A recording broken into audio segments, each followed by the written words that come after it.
Welcome, everyone. It's my pleasure to be here with 4 expert panelists speaking to a topic I think is very relevant. My name is Ann Matuzowicz. I'm a responsible investment strategist at Calvert Research and Management and a director at the newly formed Calvert Institute for Responsible Investing. So the topic for discussion today is shareholders, drivers of ESG change. The topic's posed as a question, but I think for all the practitioners in the audience, we would certainly say yes. It's why we do what we do. I know it's what motivates me to go to work every day. As a responsible investor, we think about our dual mandate of competitive investment performance alongside positive global impact. So when we look at this research and the work being done by the people that are about to present, it's really something that's encouraging to see, not only as a proof statement for the work that we do as a responsible investor, but as a critical tool in promoting responsible, sustainable, and impact investing more broadly.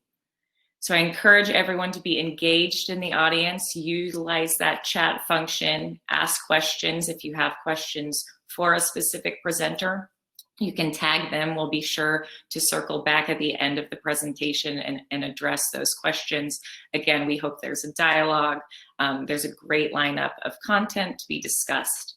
So with that, I'm going to turn it over to our first speaker, Florian, and his paper, Can Sustainable Investing Save the World? Florian, the floor is yours. You're going to join me on stage.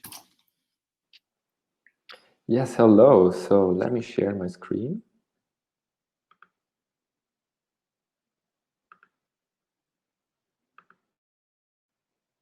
Perfect, that seems to work.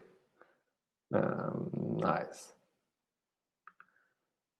So, hello everybody. My name is Florian Heb. I'm a researcher at the Center for Sustainable Finance and Private Wealth at the University of Zurich, and I'm going to present our paper, Can Sustainable Investing Save the World? Reviewing the Mechanisms of Investor Impact. This is a joint project with Julian Kölpel, Falco Petzold, and Timo Busch.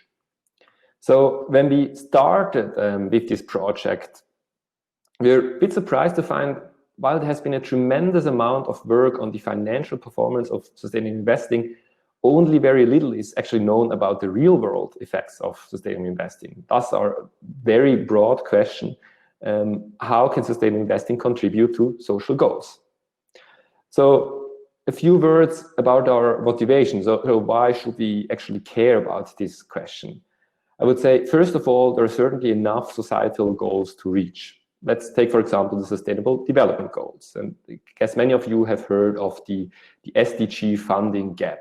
So the UN estimates that we need something like $2.5 trillion per year in additional investments until 2030 to reach the SDGs. So that's 2,500 billions every year, so quite a lot. Now, what's puzzling me a bit is, according to the latest numbers of the Global Sustainable Investing Alliance, every year almost $4 trillion flow into sustainable investments. Now my question, if that's true, why haven't we solved the problems of this world already?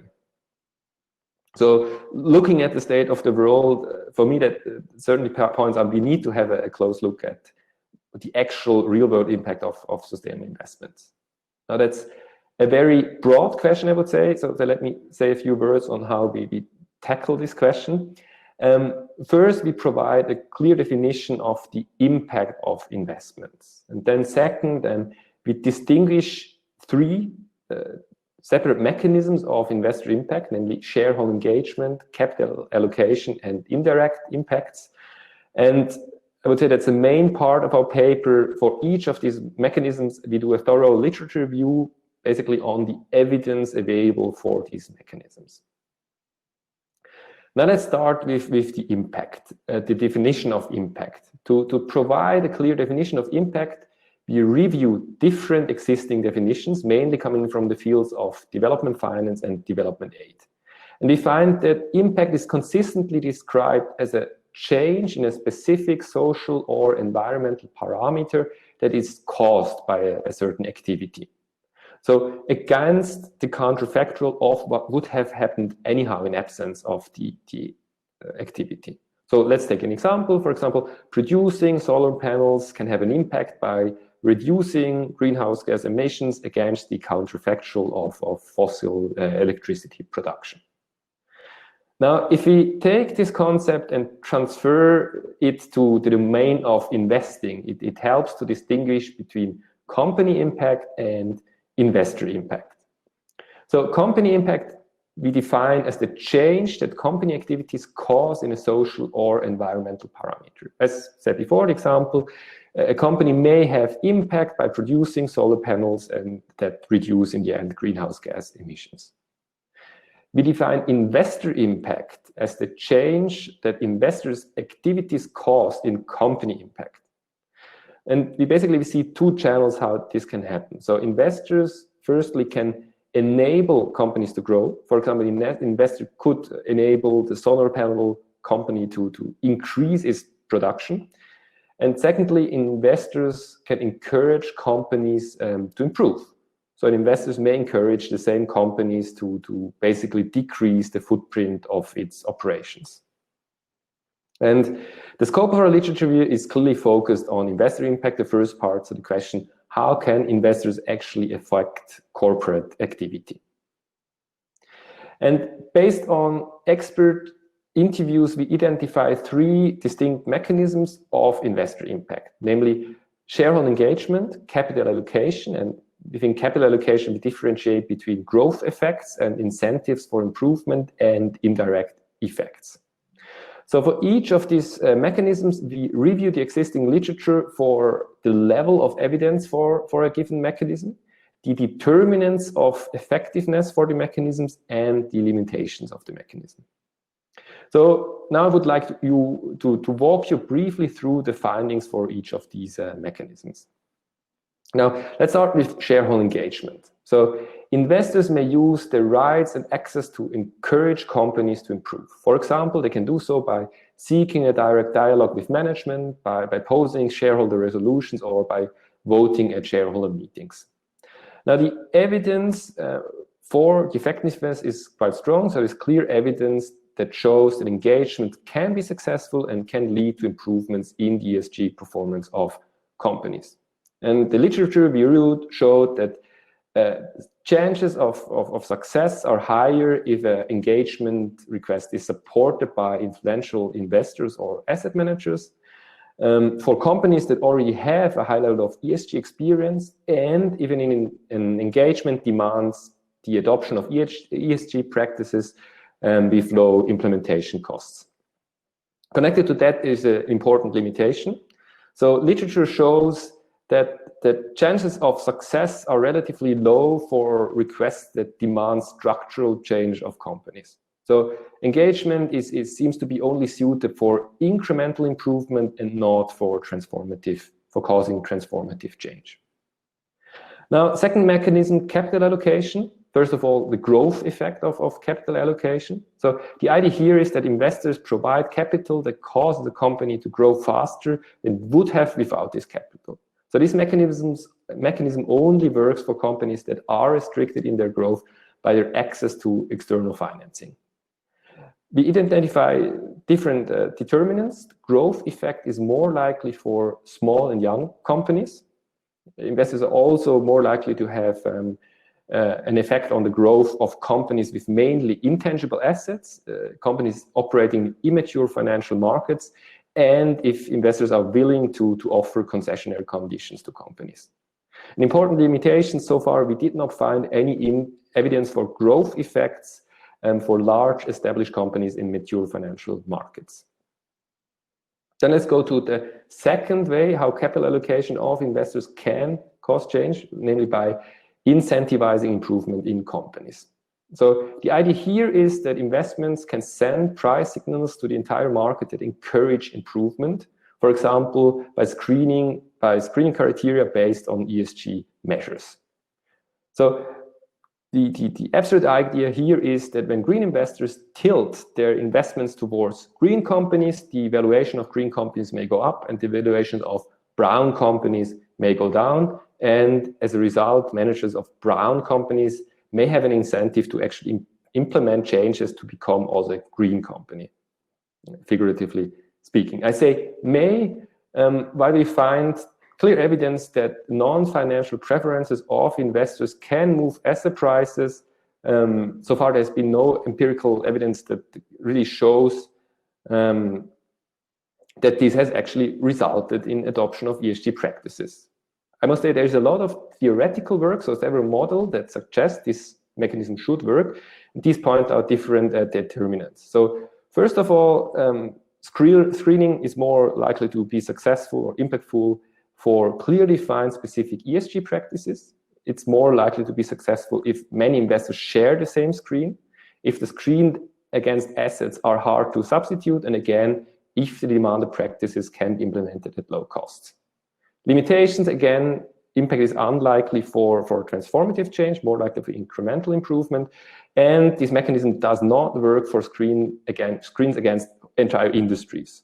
I mean, for example, if you screen against the tobacco companies, there's very little a tobacco company can actually do to avoid the screen and become a non-tobacco company. So finally, we identified a number of indirect mechanisms that rely heavily on external stakeholders. I go briefly through them. So stigmatization, excluded companies may be stigmatized by exclusion decisions that are widely published. Endorsement, the opposite, investments may increase reputation and visibility of companies. Benchmarking, companies simply may want to look good in ratings and demonstration, so there may be crowding in effects for investments in new and novel types of investments. However, the evidence here is very limited and mostly of anecdotal nature, and as a limitation, indirect impacts are inherently difficult to verify and measure. So as a brief summary, there's clear evidence for engagement and growth effect, mixed evidence for incentivizing improvement, and limited evidence for indirect impacts. Now, let's transfer these findings to the current state of the SI industry. So here show the latest numbers of the Global Sustainable Investing Alliance on global SI volumes. I would say based on our findings, we can say that there's clear evidence how impact investing and engagement can have impact under the right conditions. However, if you look at the remaining SI strategies, the evidence for their effectiveness is very limited, I would say. And coming back to our initial puzzle, this may help to explain why we have still a long way to go to fill the SDG funding gap. So coming to conclusions, I would say we ask a question, can SI save the world? I would say at least yes, SI, sustainable investing, can make a meaningful contribution towards societal goals. From what we know so far, investors who seek impact may be well advised to, first of all, pursue shareholder engagement throughout their portfolio, allocate capital to sustainable companies whose growth is limited by external financing conditions, mainly small young companies, and screen out companies based on the absence of specific ESG practices that can be adopted at reasonable cost. I would say there's a large, but currently the bulk of SI assets are invested in based on promise, rather modest change. To be fair, the absence of evidence is not evidence of absence. But this leads to the last point. I think there's a lot of work to be done, a lot of questions open on the real world impact of SI, and so I'm really delighted to see a lot of development in this field in the last months, and also really excited to hear what my fellow speakers will have to say on the topic. With that, I would like to thank you for your attention.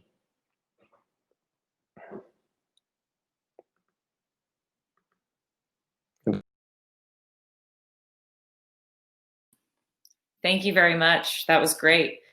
So with that, we're going to turn it over to our next speaker, Peter, who's going to present his paper, Environmental Impact Investing. Peter, if you'd like to join me on the stage. Great. Anne. So I'm Peter Tenkov. I'm professor of quantitative finance at NSAE in Paris. And let me, without further ado, start sharing my screen.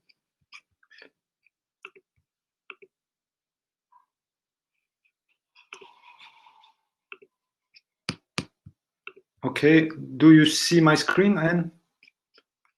Is everything all right? Thank you. Okay, if something goes wrong, just please tell me. So I will present a joint work with my colleagues Tiziano De Angelis from University of Leeds and Olivier David Zerbib from Tilburg University.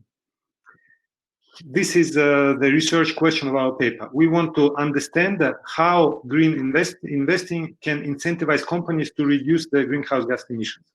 And to motivate this, take a look at this picture. So in blue, we have the average carbon intensity of US companies, which goes down consistently over the period of the last 6-7 years. And the green bars correspond to the percentage of assets managed using some sustainable investing criteria. So clearly there is a correlation, but is there a causality relationship? And we'll propose a quantitative model to explain this causality relationship. Of course, as we heard in Florian's talk, there are many mechanisms that can explain this: shareholder engagement, capital allocation. Now, in this talk, we focus exclusively on the capital allocation mechanism. So we want to understand how green investors can incentivize companies to reduce CO2 emissions by allocating capital to greener companies. Now, one picture is better than 1,000 words, so please take a look at this picture, which illustrates our model. So the mechanism for impact transmission from the stock market to the real economy. In the model, we have two types of investors: the regular or brown investors, who simply optimize the utility, and the green investors who also optimize utility, but they have divergent views, different views from those of the brown investors. Either, so we have two flavors of the model, either on the expected future dividends. So they simply think that due to climate risks, due to, for example, carbon tax, green stocks will pay higher dividends in future than the brown stocks. Or in the second model, on the transition risk. So they think that green stocks are subject to lower levels of transition risk than the brown stocks. Now, these investors trade in the stock market, which determines the equilibrium prices, and these equilibrium prices determine the cost of capital for the companies and the firms. And the firms, they also have an optimization problem. They want to maximize the market valuation minus the abatement costs, the costs of reducing the CO2 emissions. And so all these agents engage into a game, and as a result of this game, we can quantify the emission reduction depending on the proportion of green investors in the market. So the more investors you have in the market who are green-minded, the more the companies are incentivized to reduce the CO2 emissions through the cost of capital.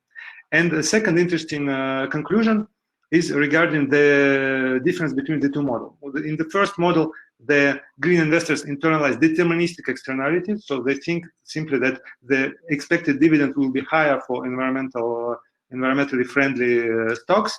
And in the second model, they think that brown stocks are subject to transition risks, to random and uncertain transition risks. And we find that in the case when green investors internalize risk, the companies have less incentive to mitigate emissions. Why is that? Simply because when the stocks are more risky, green investors will buy less of green stocks and less of brown stocks because they reduce the absolute value of the exposure to all stocks. But since on average they take long positions in green stocks and short positions in the brown stocks, they will tend to actually buy more brown stocks and sell green stocks, which reduces the pressure on the companies to reduce emissions. Now, let me show you some formulas of our model.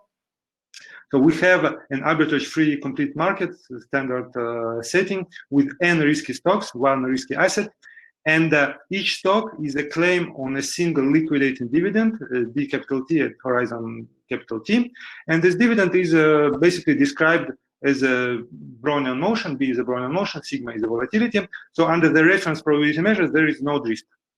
And we also denote by d little t the forecast of the dividend at time t.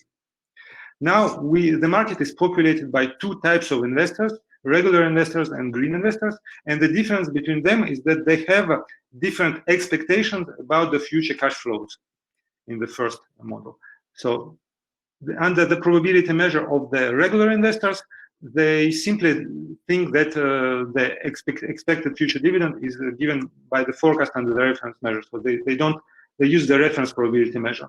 However, under the probability measure of the green investors, there is a correction. They think that the future dividend is actually higher or lower than what is predicted by the reference measure. So they modify a little bit the expected future dividend to take into account the environmental risk.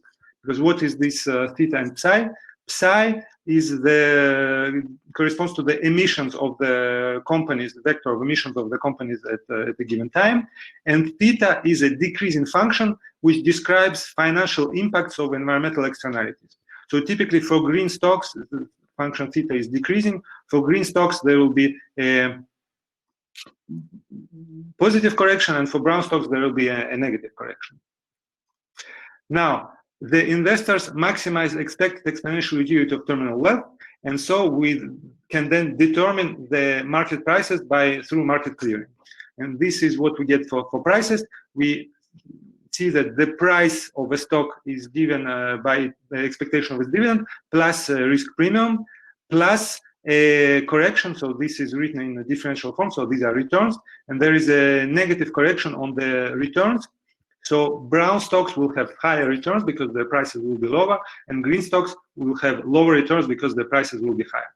So there is a correction due to emissions of the company in the equilibrium prices. And then the companies in their optimization program, they choose the emission schedule, psi-t, so how much they will emit through time. And they do this aiming to, one, maximize the valuation, and two, minimize the cost of reform that is needed to achieve the targeted emission schedule. So this is the objective function of the companies. There are two terms. The first term depends on the stock price, so they want to have as high valuation as possible. And the second term is the amount of money that they need to spend to reduce emissions. And they need to find an equilibrium between the two, every single company. And then there is a game between different companies because there are n companies in the market and they compete for investors. So each company will try to maximize its own objective function, but it will also depend on what the others do. And so as a result, we are looking for a Nash equilibrium where each company wants to determine an emission schedule so that if everybody's schedule stays constant, it's not optimal for this company to change its emission schedule. All right, so this is our model. Now let me show you a few graphs. So these are the emission schedules that we get in our model, depending on several parameters that we have. So here it's the proportion of the alpha is the proportion of green investors on the left. So we see that the higher the alpha, the faster the emissions will decrease. On the right, it is depending on the marginal abatement cost. Once again, if it is cheaper to reduce emissions, the emissions reduction will be stronger. Then in this graph, we have also the emission schedule depending on the stringency of the green investors, so how motivated they are, how stringent they are, how strongly do they overweight the green stocks compared to brown stocks. And here, depending on the rate of time preference, so the discount rate that the companies use to compute the objective function. All right, and now a few words about the second flavor of our model. So as is well known, the fundamental feature of climate risks is the deep uncertainty. So to take this into account, we analyze the effect of climate uncertainty by assuming that green investors do not simply think that they have different expected dividends for green stocks and for brown stocks, but they internalize actual climate risk as future random shocks. So under this model, the green investors assume that the future dividend is given by the same term as in the first model, so continuous to Brownian motion case, plus sum of environmental shocks. So YK are shocks, and the N is the process which tells you, a Poisson process which tells you when the shocks arrive. Right? So here we have a real uncertainty. And it turns out that in this model, which takes into account explicitly transition risks, we find that green investors decrease the overall absolute allocation to risky assets because on average, they will reduce their allocation to green assets because they want to reduce amount invested in all the assets. So for green assets, this means that they reduce their allocation because they had long positions. And for brown assets, this means that they will increase their allocation because they had short positions. As a result, the cost of capital will increase for greenest assets and decrease for brownest assets, weakening incentives to reduce emissions. So there is an interesting implication for research in green finance. So the more uncertainty there is about the future transition risks, the less incentive there is for the companies to reduce emissions. So it is our responsibility as researchers in green finance, of course, to understand as well as possible these future transition risks, because then the risks will be more material for the companies, and this will create a stronger incentive for them to reduce emissions. And at this point, I don't think I have time to speak about our empirical results, so I just thank you for your attention.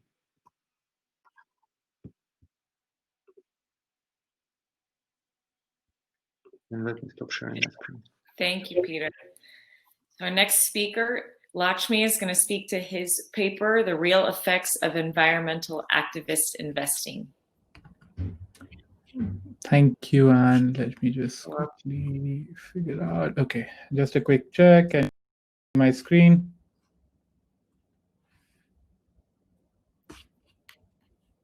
Yeah, okay.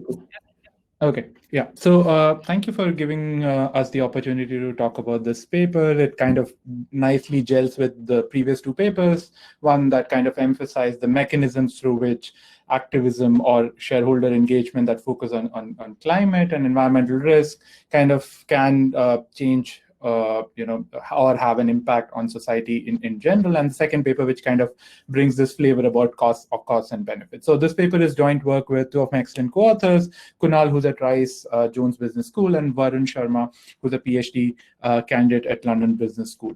So if there is up until now mounting evidence, and previous papers have kind of put in perspective that climate change is big and has a lot of impact. So in this paper, we're going to take the view that it has a significant impact on capital markets, and we're going to try to see if investors have the ability and willingness to actually make a change, and does that have impact in general.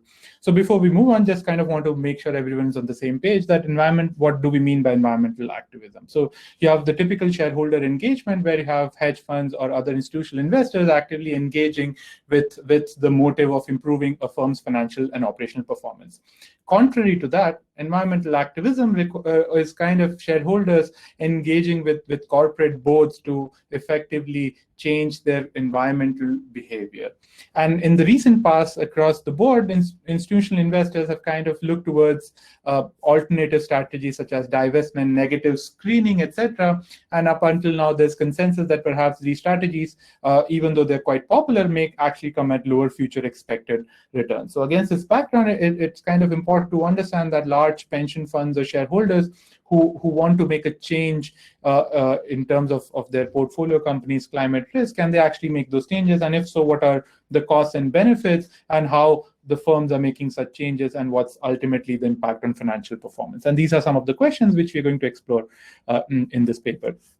Just in case I run out of time, these are the four main findings from this paper. What we find is that when institutional investors, specifically pension funds, actually engage in environmental activism, we find that they're able to make a change, and the firms that are targeted actually improve their environmental impact. And by environmental impact, we quantify them as reducing their overall toxic chemical releases, they reduce their greenhouse gas emissions, and they also reduce their stacker emissions. So given there are these positive environmental impacts, we then kind of try to characterize whether these actually have externalities on the local economy. And what we find that they do, and we find that specifically firms that were targeted, they reduce their cancer-causing pollutions.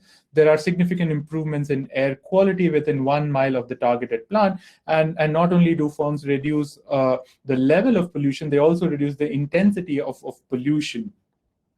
And in terms of firms actually making these changes, we find that firms invest in capital expenditures. They make waste management initiatives, and this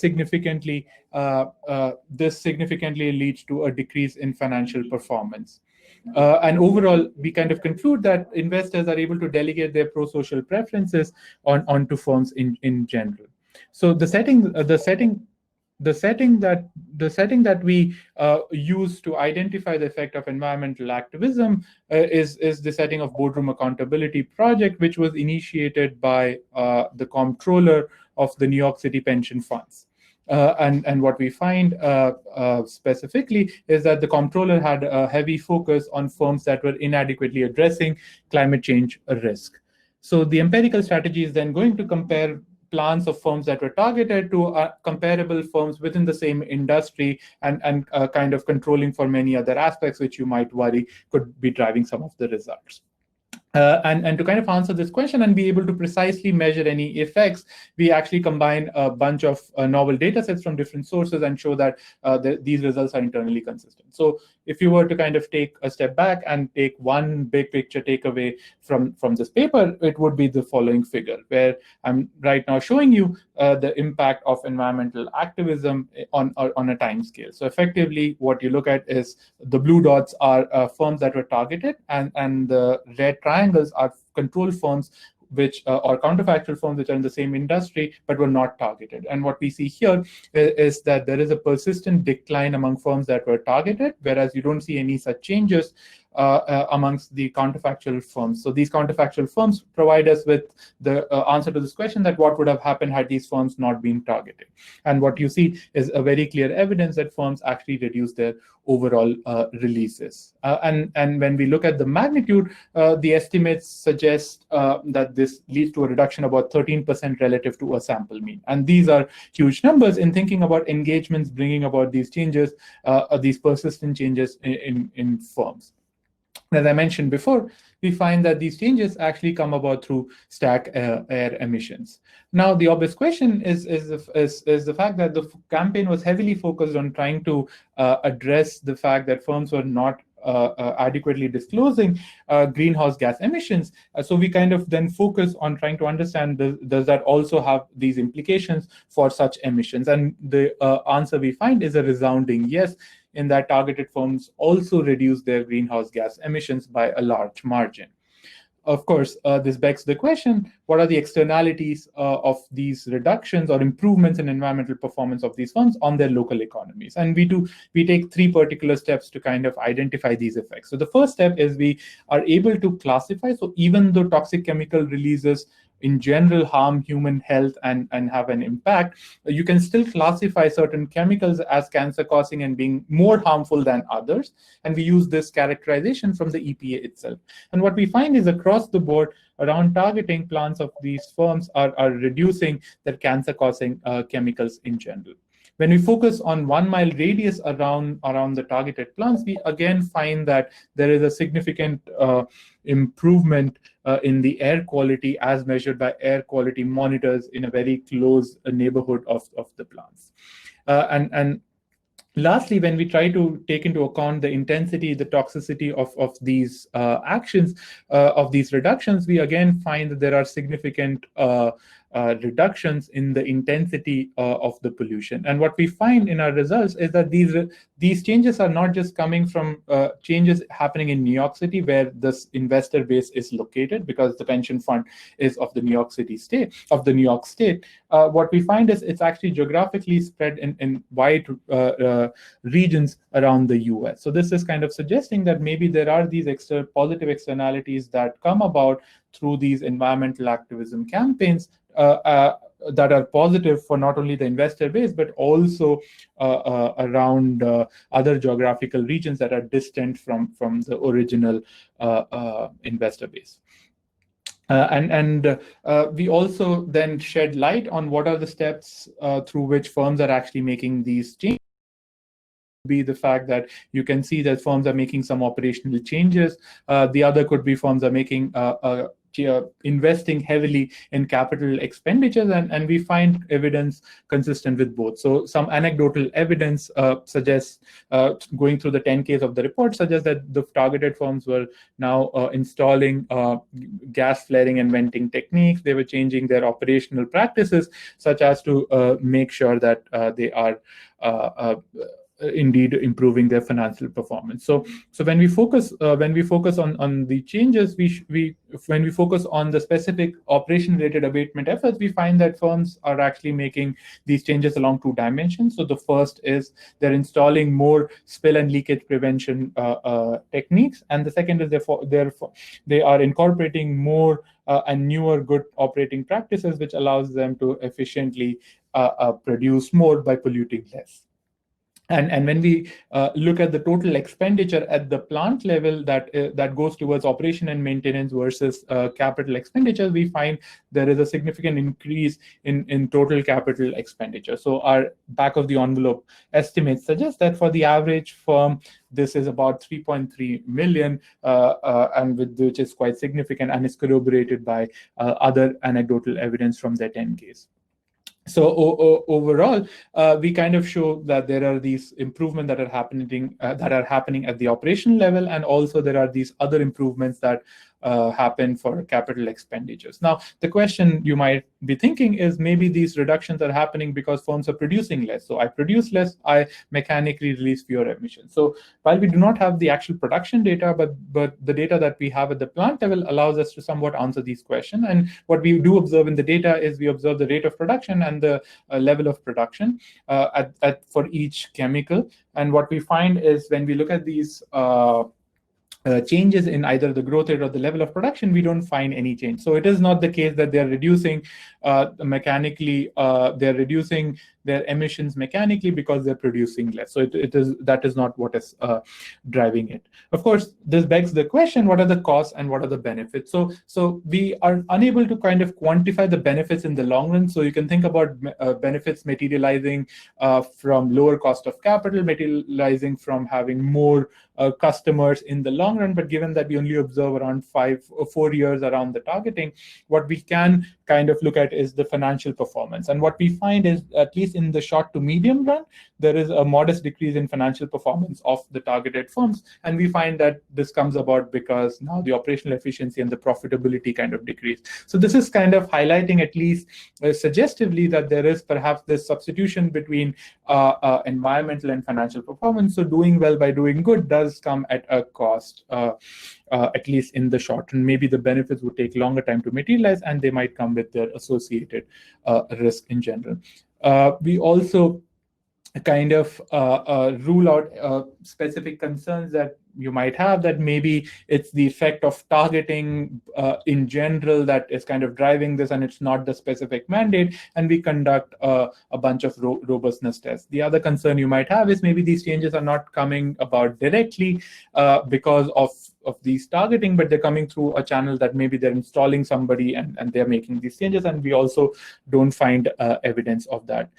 We also conduct external validity. Given that we only have one event in this case, you might be concerned that, oh, how externally valid it is, and whether or not these results extend beyond the influence of one particular investor. And what we find is when we look at the campaigns outside of BAP that actually focus on climate, we find that these campaigns are also effective in general, and the magnitudes are pretty much very similar to what we document in our study. So this is kind of reassuring that the results that we kind of derive in our setting can be extended beyond into a broader context and can have implications in general for campaigns outside of what we study. And we do in the paper spend a lot of time thinking about robustness to many different aspects, like the matching technique that we use, any particular concern you may have about offshoring, about scaling, and concerns about regulation, etc. We spend quite a lot of time thinking about them. So let me just kind of conclude by saying that in this paper we kind of are focused on this engagement as a means to address climate change risk at firms, and what we find is that there is these campaigns are indeed effective, and they lead to a significant reduction in pollution and emissions through preventative efforts. These reductions or improvements bring about positive effects on the local economies and come about through abatement initiatives and CapEx. Overall, we kind of think that going forward, maybe for institutional investors, engagement could be an effective tool in addressing climate change, and that investors can delegate their pro-social preferences onto firms. I think I'm out of time. Thank you so much. I look forward to the questions.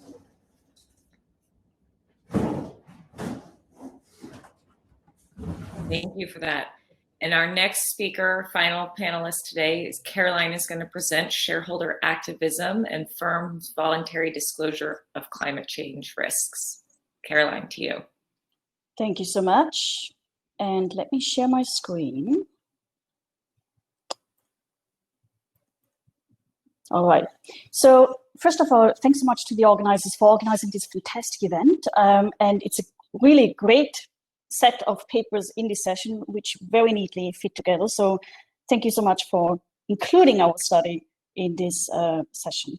So my name is Caroline Fleimer. I'm an associate professor in strategy at Boston University. And the study I present today is entitled Shareholder Activism and Firms' Voluntary Disclosure of Climate Change Risk. This is joint work with Mike Toffel and Kala Viswanathan. Both of them are at Harvard. Now, as you can probably infer from the title, companies increasingly face pressure to disclose their climate risk exposure. Okay, so just to name a couple of examples, ExxonMobil was demanded to account for its policy risks, the climate change policy risks.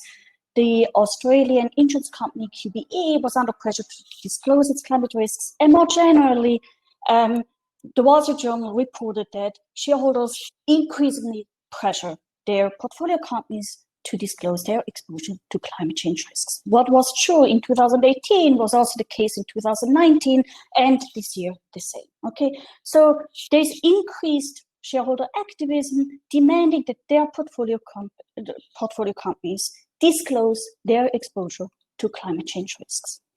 Now, despite this rise in shareholder activism, we actually know very little whether this is an effective strategy, okay? So in absence of public governance, meaning if it's not mandated by the government to disclose this type of risk, can shareholders really trigger their portfolio companies to disclose their risk exposure?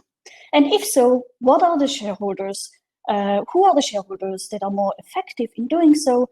And at the end of the day, what is the value implication for the disclosing company?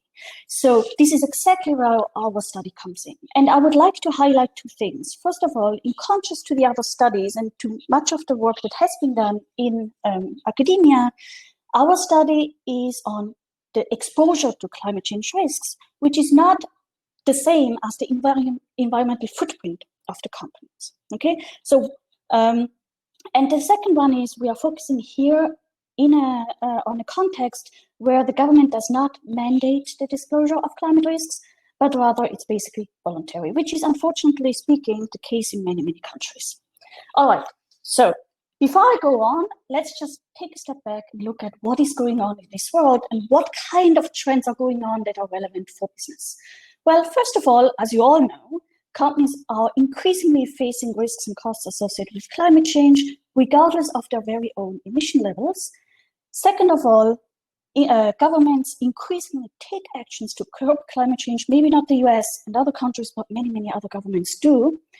And third, companies increasingly face social pressure from social activists to address environmental and social issues. And this social pressure has intensified with the use of social media. Now, in light of these recent trends, it's perhaps not surprising that investors increasingly care about their portfolio companies' exposure to climate change risks. And perhaps the most striking evidence is provided by a recent survey conducted by Philip Krüger, Zach Sautner, and Laura Staubbs, who surveyed several institutional investors, and they found that the majority of respondents believe that climate risk reporting is as important as financial reporting, and 1/3 actually believes that climate risk reporting is even more important than financial reporting. Now, what about the companies? Do they actually disclose their exposure to climate change risks?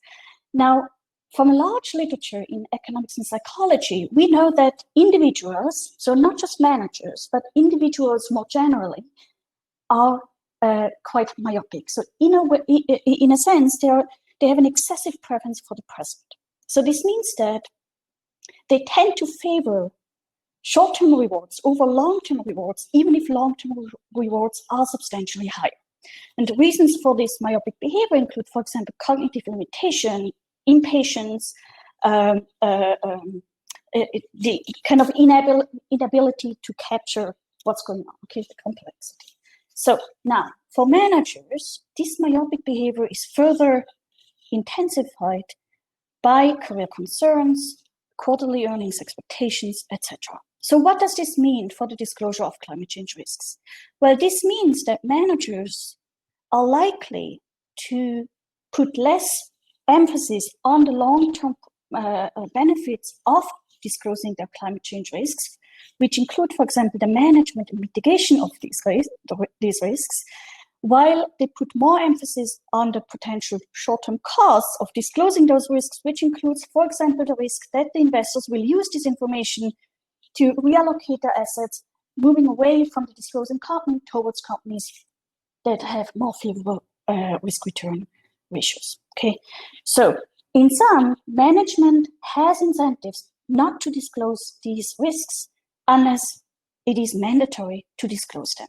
Now, as I mentioned before, in many countries, including the US, there's a lack of mandatory disclosure requirements. So, for example, in the US, the SEC merely recommends that companies disclose their climate change risks, but it does not mandate it nor offer any guidance how to disclose it. And so as a result, many companies don't disclose these risks, okay? And so this is where our study comes in. All right, now to conduct this study, we compile information from different databases.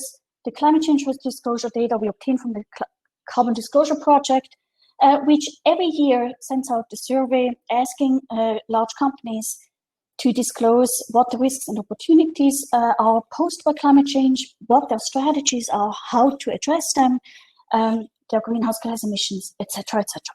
In terms of the type of information that we are interested in, so we are interested in one specific question of that survey, and this is question CC5.1, in case you are familiar with it, and this is about climate change risk disclosure, okay? And there are three types of climate change risks. This is regulatory risks, physical risks, and then other climate change risks, which are kind of market-related risks, such as the change in consumer behavior. And so to construct our dependent variable, we count how many of these types of risks are disclosed.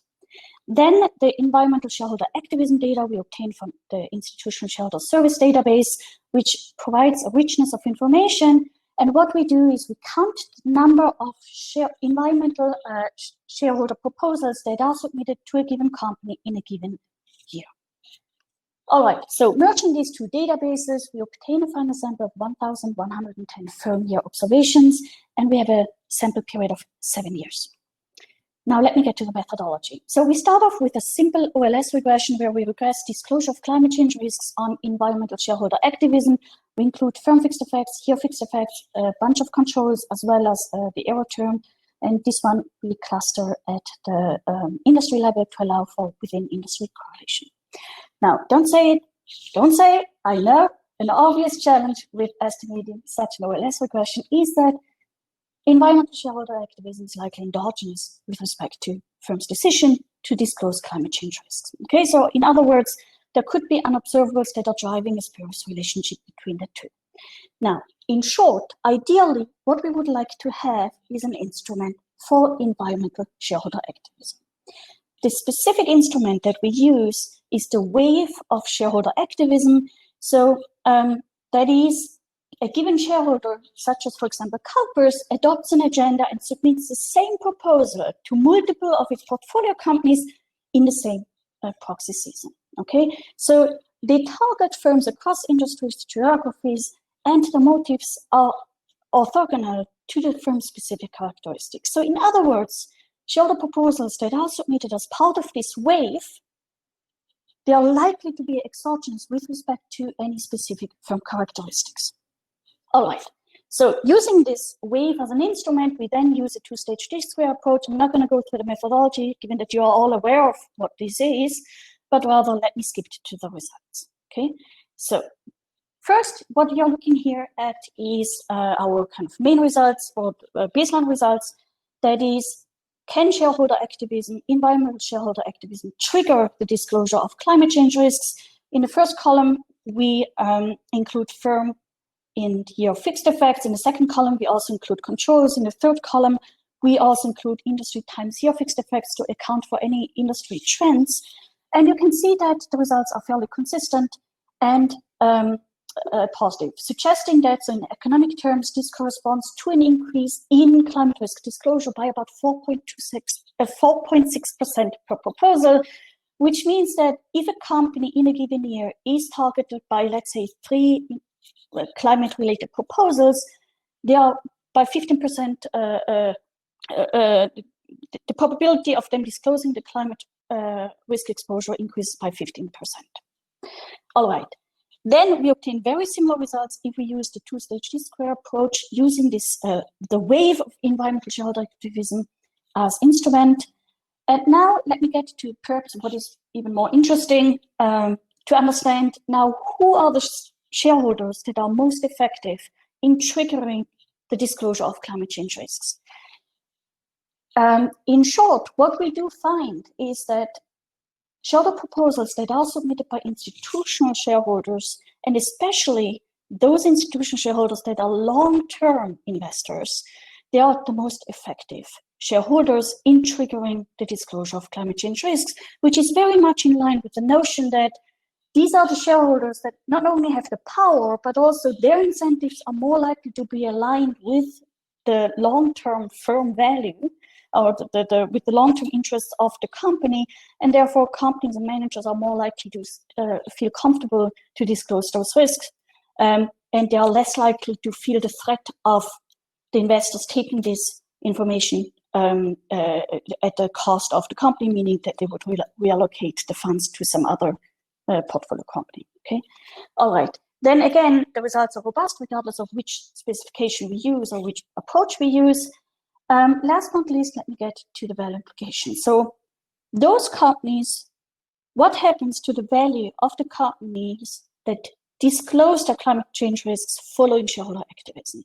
So here we are looking at the stock market reaction at the abnormal return, and we find that actually those companies that disclose their climate change risks following shareholder activism, they experience an increase in firm valuation, which suggests that investors very much appreciate this increased transparency, as it also allows them to engage with the portfolio companies in a more informed manner and potentially help them manage and mitigate those risks moving forward. Okay, so in other words, stock prices increase by about 1% following shareholder-induced disclosure. All right, then we conduct a battery of robustness tests, but in the interest of time, perhaps also in your interest, I will not dive deeper into them, but rather let me conclude. So, can shareholder activism induce management to voluntarily disclose climate change risks? The short answer to this question seems to be yes, it can. Particularly, it is effective if it is initiated by institutional investors, and even more so if it's initiated by long-term institutional investors. We also find that disclosing companies experience an increase in valuation, and so this overall suggests that active shareholders can elicit greater climate risk disclosure, as well as hereby improve the governance of the portfolio companies. Now, why do we care? Okay, what are the implications for practice? Well, these findings suggest that in absence of mandatory disclosure requirements, which is unfortunately the case in many countries, this greater ability also implies greater responsibility of investors, particularly of long-term institutional investors, to be active owners and to engage with management to elicit greater climate risk disclosure. Now, I'd like to add one caveat, and that is, while our study suggests that, or the findings are that private governance is effective in eliciting greater climate risk disclosure, we are not saying, by no means are we saying that this serves as a substitute for public governance. Okay, for example, public governance is likely more effective in improving the quantity and quality of disclosure, in fostering the standardization of disclosure, and in ultimately achieving progress in the fight of climate change, or in the fight against climate change. And so, in some, long-term institutional investors may find it worthwhile to pursue both, on one hand, engage with the portfolio companies and ask them, demand them to disclose their climate change risks, but also at the same time to engage with the government to impose mandatory climate change risk disclosure. Thank you.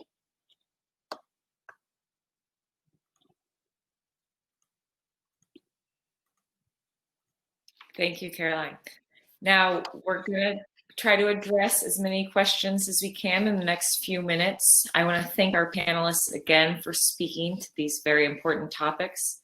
I'm looking at the Q&A chat on the right, so if we could start with the first question, looks like it's directed at you, Florian. Your opinion on the asset pricing model perspective that exclusionary activity will increase costs of capital. If you can address that question.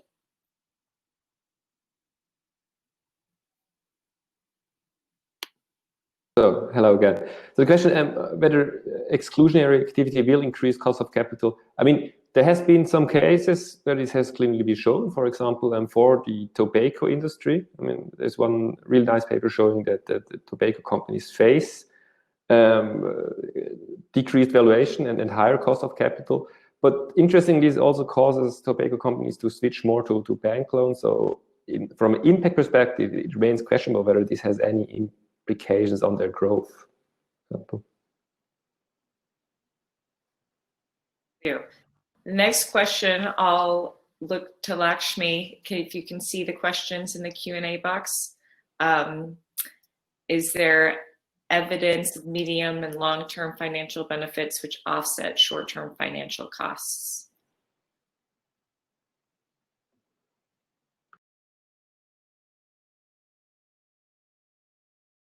Yeah, so thank you. Yeah, so let me just quickly take two of those questions. So yeah, in terms of realizing these long-term benefits like lawsuits, it's going to be very hard because we only observe 4 years out relative to the first targeting event. So it's going to be hard for you to kind of actually see that court cases are resolved so quickly, especially when they relate to things like pollution and others. So it's a good thought, but we don't find evidence of this, and that's why we take a nuanced stand in the paper that these benefits, whatever you're saying, like for example, benefits from decreased lawsuits or realizing new customers or retaining existing customers might take a long time, and that's something we're not picking up. And that's something the previous literature also shows.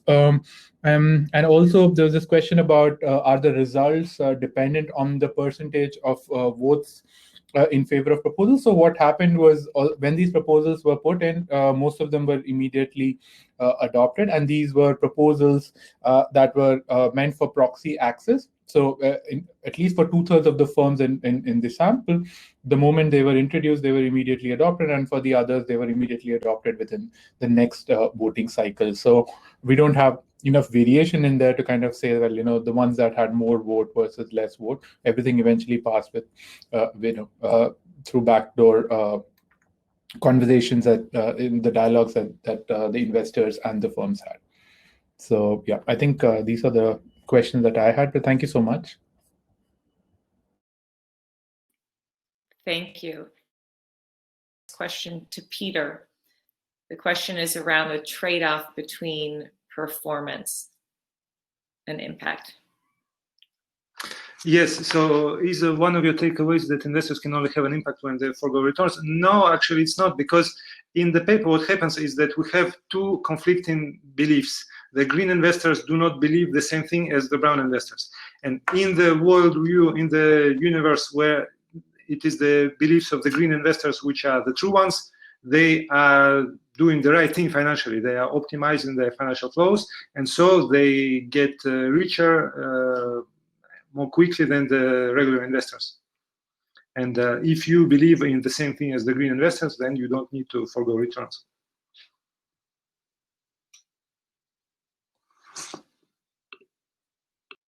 Thank you. And then Caroline, question for you around investor size, generating disclosures in terms of AUM. And then there's also a question about your difference in difference model. Sure. Thank you. Thank you for the question. So in terms of, we did not look at assets under management, but I would expect similar results, correct? This is exactly the notion of institutional versus non-institutional investors. Basically, the large investors, they have more power and also much more interest in the disclosure of those climate change risks, in the sense that they have much more skin in the game. And you would expect that they have also more influence on the portfolio companies. But again, we did not look at assets under management. In terms of the difference versus, of course we could. Essentially, at the end of the day, you still need some exogenous variation in environmental shareholder activism, correct? And so this is why then we just use the instrument two-stage square. Great. And then I'll ask one more question before we wrap up, and this is for Florian. Did your survey look at impact across different types of investments? So either asset class or approach, active versus passive?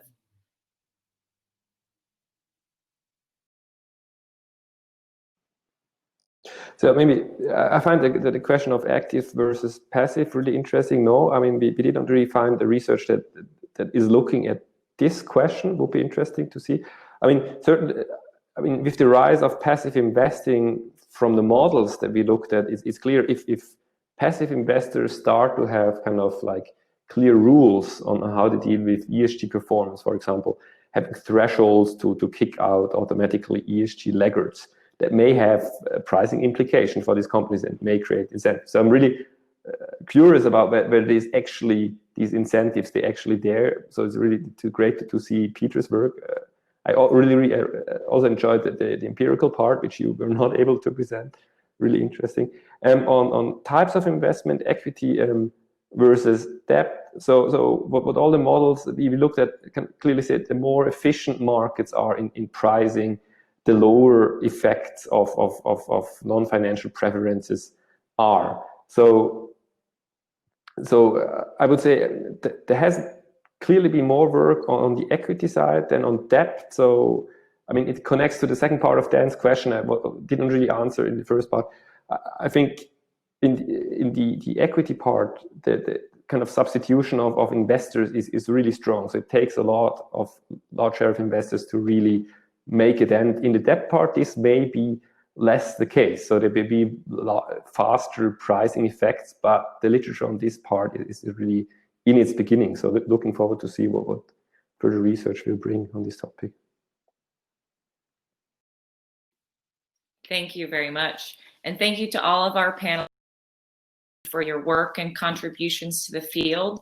It's certainly encouraging to see this. And we know that, to Florian's point, that we're still in the early stages. There's lots of work to be done. And as we continue responsible investors engaging with issuers of securities, driving positive change, the more and more we will benefit from being able to quantify this impact in a positive way. So thank you again for your time. I encourage everyone to continue to discuss the topics that the speakers presented and network on the floor. So thank you very much and have a wonderful day.